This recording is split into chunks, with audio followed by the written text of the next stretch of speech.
ఎలా ఉంది?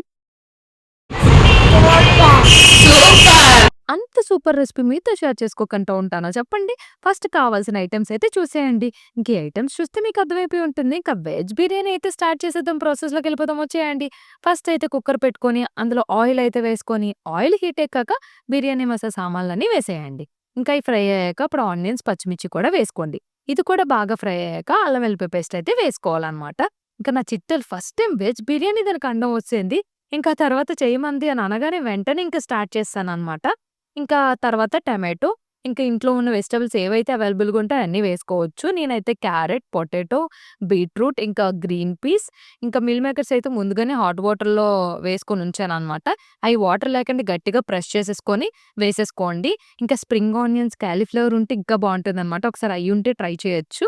ఇంకా తర్వాత సాల్ట్, కొంచెం పసుపు వేసుకొని ఫుల్‌గా కలిపేసుకోండనమాట. కలిపేసుకున్నాక ఒక స్పూన్ బిర్యానీ మసాలా అయితే వేసుకోండి.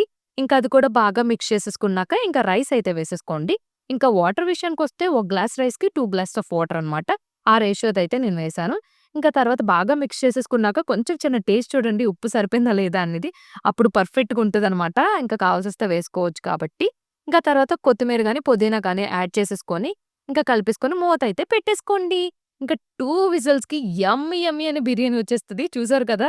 అడుగు కూడా పట్టకుంటే ఎంత బా వచ్చిందంటే చాలా అంటే చాలా బా వచ్చింది.